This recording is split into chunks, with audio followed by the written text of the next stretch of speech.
To wrap one's head around something. To understand or comprehend something, especially something complex or difficult to grasp. To mentally process or make sense of a concept or idea. She couldn't wrap her head around the fact that he was gone. It took me a while to wrap my head around the new software, but I eventually figured it out. I'm still trying to wrap my head around the concept of quantum physics. It's hard to wrap your head around the enormity of the universe. I need more time to wrap my head around the implications of this decision. To be lost in thought. To be deeply absorbed in one's own thoughts, often to the extent of being unaware of one's surroundings. To be preoccupied or mentally distracted, causing one to appear distant or unresponsive. He's been lost in thought ever since he received the bad news. She didn't hear the question because she was lost in thought. Walking through the park, I found myself lost in thought, contemplating life's mysteries. Don't mind her. She's just lost in thought. I was so lost in thought that I missed my bus stop. To have a train of thought. To have a sequence of connected thoughts or ideas that progress logically or sequentially. To engage in a process of rational or coherent thinking, typically leading to a conclusion or decision. I need to gather my train of thought before I can continue. His train of thought was derailed by the unexpected turn of events. She followed her train of thought to arrive at a solution to the problem. Let me explain my train of thought so you can understand my reasoning. I lost my train of thought when someone interrupted me. To food for thought. To provide something worth thinking about or considering. To present an idea or concept that stimulates mental reflection or contemplation. The book raised several questions that served as food for thought long after I finished reading it. The movie's ending left viewers with plenty of food for thought about the nature of human existence. The professor's lecture gave us a lot of food for thought regarding the future of renewable energy. His remarks provided food for thought for the audience, sparking a lively debate.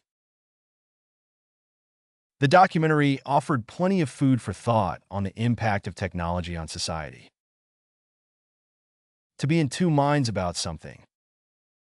To be undecided or uncertain about a decision or course of action.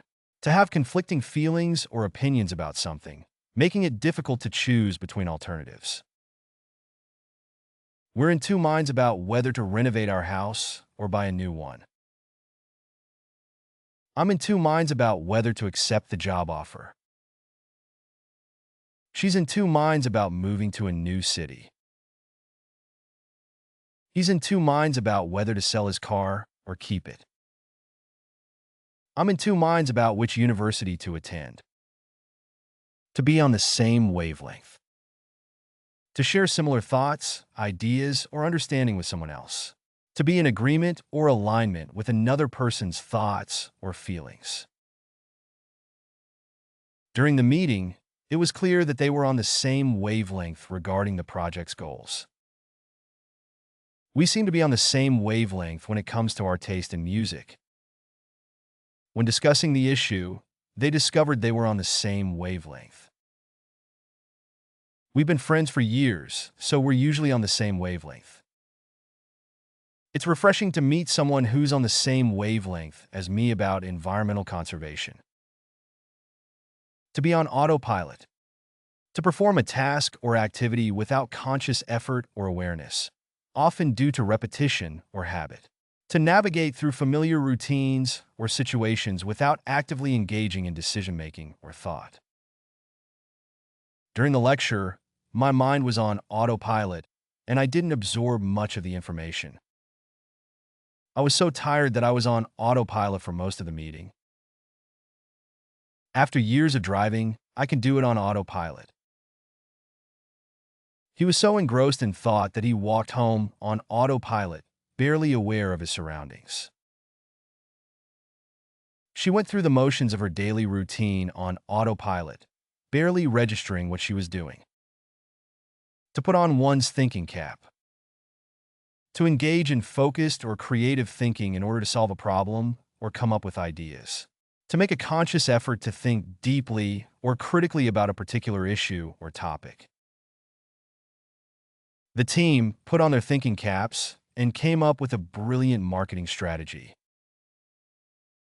It's time to put on our thinking caps and find a way to tackle this problem. Whenever I have writer's block, I put on my thinking cap and go for a walk. I need to put on my thinking cap to figure out how to approach this project.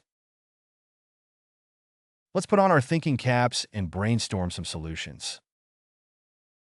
To be on cloud nine. To be extremely happy, elated, or euphoric. To experience intense joy or satisfaction, often due to a positive event or outcome. Winning the championship put him on cloud nine for weeks. He was on cloud nine after receiving praise from his boss. Getting accepted into her dream college put her on cloud nine. When she got the job offer, she was on cloud nine. She's been on cloud nine ever since she got engaged. To be a deep thinker. To be someone who engages in profound or introspective thought. To be characterized by a propensity for deep or philosophical reflection. She's always been a deep thinker, pondering life's big questions. As a deep thinker, he spends hours contemplating the meaning of existence. She's not one to engage in small talk. She's a deep thinker who enjoys meaningful conversations. He's known for being a deep thinker, often delving into complex subjects. Being a deep thinker, he often comes up with innovative solutions to problems. Level up your English. Master vocabulary, idioms, and phrasal verbs with fun quizzes. Translate meanings into 104 languages. Download now. Link in the description. Please like and subscribe to our channel.